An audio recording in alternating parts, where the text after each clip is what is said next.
Medium Ayurveda पे स्वागत है दोस्तों। मैं डॉक्टर दिव्यानंद गुप्ता आज आपके लिए जो टॉपिक लेके आए हैं, गुदा द्वार पे या मल द्वार पे होने वाली बीमारियां, जो सामान्य बीमारियां हैं, जिसमें बवासीर और फिशर, इन दोनों बीमारियों में क्या अंतर है, क्या कंफ्यूजन होता है और दोनों में लक्षण क्या हैं और किस प्रकार ये दोनों भिन्न हैं, आज इस वीडियो में जानेंगे। तो चलिए शुरू करते हैं।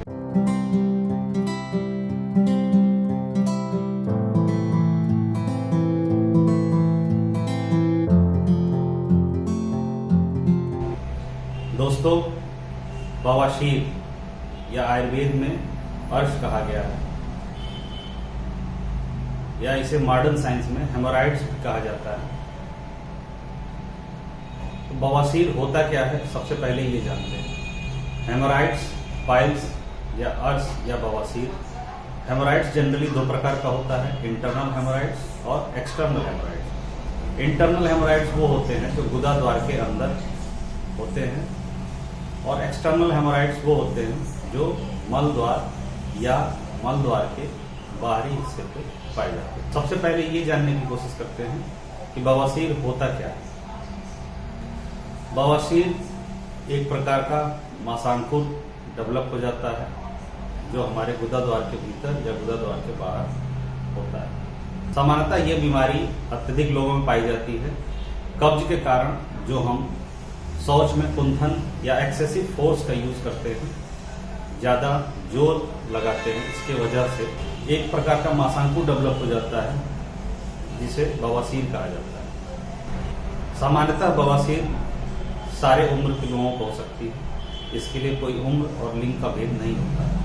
महिलाओं में, पुरुष में भी सामान्यतः ये किसी को भी हो सकता है। अब बात ये आती है कि फिशर क्या चीज है। फिशर अर्थात आयुर्वेद में जिसको परिकर्तिका या सामान्य भाषा में गुदा विदार कहा जाता है। दोस्तों, फिशर भी दो प्रकार का होता है, एक्यूट फिशर और क्रोनिक फिशर।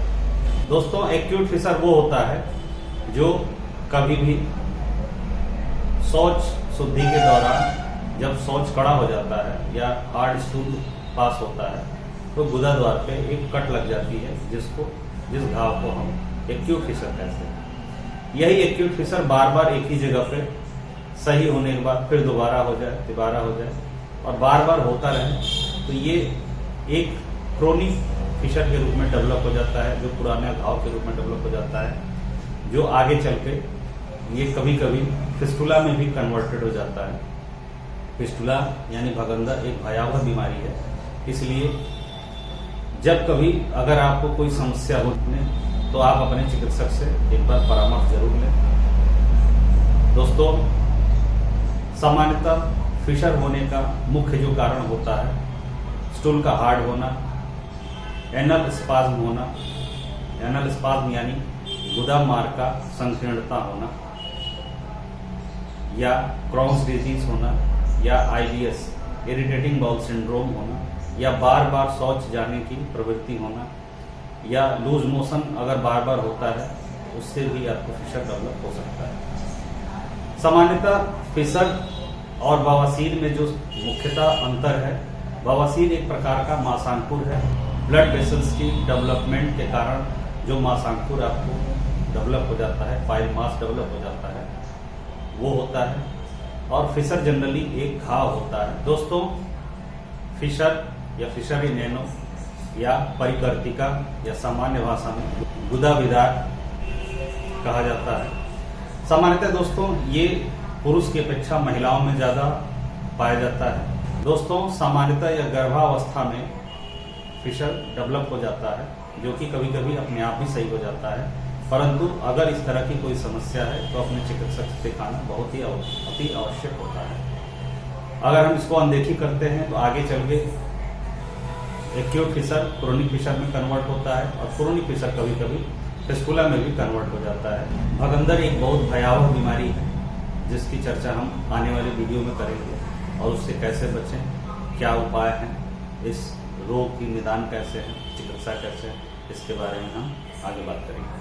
दोस्तों, सामान्यतः बवासीर और फिशर में जो कन्फ्यूजन है, अगर हम किसी चिकित्सक के पास जाते हैं और वहाँ हम अपनी चिकित्सा बिना देखे, बिना चिकित्सक के दिखाए कराते हैं, तो हमें कन्फ्यूजन में फिसर होने के बावजूद भी बवासीर का ट्रीटमेंट चलता रहता है, जिसके कारण इन फ्यूचर हमें तमाम दिक्कतों का सामना करना पड़ सकता है। कभी भी गुदा द्वार या मल द्वार के जो भी बीमारियां हैं उसको क्षार सूत्र विशेषज्ञ जो आयुर्वेद चिकित्सक होते हैं या प्रोक्टोलॉजिस्ट या अपने सर्जन से या गुदा रोग विशेषज्ञ से ही जरूर दिखाएं, जो आपकी बीमारी को एक बार देखें, उसके बाद उसकी चिकित्सा कार्य करें। दोस्तों, गुदा मार्ग के जो भी बीमारियां हैं उसमें सबसे पहले डिफरेंशियल डायग्नोस होना बहुत ज़्यादा जरूरी होता है, क्योंकि जब तक हम डिफरेंशियल डायग्नोस के थ्रू उस चीज़ को पर्टिकुलरली जानेंगे नहीं कि ये पाइल्स है, फिसर है, फिस्टुला है या एनोरेक्टल पॉलिप है या एनल कार्सिनोमा या गुदा द्वार का कैंसर होने की संभावना है, तब तक हम उस बीमारी को डेवलप ही करते रहेंगे और उसकी चिकित्सा पूर्ण रूप से नहीं हो सकती है। दोस्तों, सामान्यतः कभी भी बवासीर और फिसर में कंफ्यूज ना हो। हाँ, एक दोस्तों, जो सबसे सामान्य फर्स्ट एड होता है गुदा द्वार पे, कभी भी आपकी अगर कोई समस्या डेवलप होती है तो फर्स्ट एड के रूप में सबसे पहले आपको एक सिड्ज बाथ लेनी चाहिए, जिसको आयुर्वेद में अवगाह स्वेदन के नाम से जाना जाता है। अवगाह स्वेदन अर्थात सिड्ज बाथ टब में गुनगुने पानी को रख करके उसमें बैठने की प्रक्रिया होती है, जिसके वजह से आपके मल द्वार का क्लीनिंग और मल द्वार की सिकाई या जो भी सूजन है वो नीचे चला जाता है और आपको काफ़ी दर्द में और इन्फेक्शन में और ईचिंग में और बर्निंग सेंसेशन में, सारी चीज़ों में आपको बेहतर लाभ मिलता है। दोस्तों, आज के वीडियो में हमने जाना बवासीर और फिशर किस प्रकार भिन्न है, इनके लक्षण क्या क्या हैं और इसकी चिकित्सा किस प्रकार हमें करानी चाहिए। तो आगे के वीडियो में ऐसे ही सरल और सामान्य भाषा में चीज़ों को समझने के लिए आप हमारे चैनल को सब्सक्राइब करें, लाइक करें और ज़्यादा से ज़्यादा लोगों को शेयर करें, ताकि सामान्य, सरल और सुव्यवस्थित ज्ञान आपको सभी तक आसानी से पहुंच सके। इसके लिए धन्यवाद।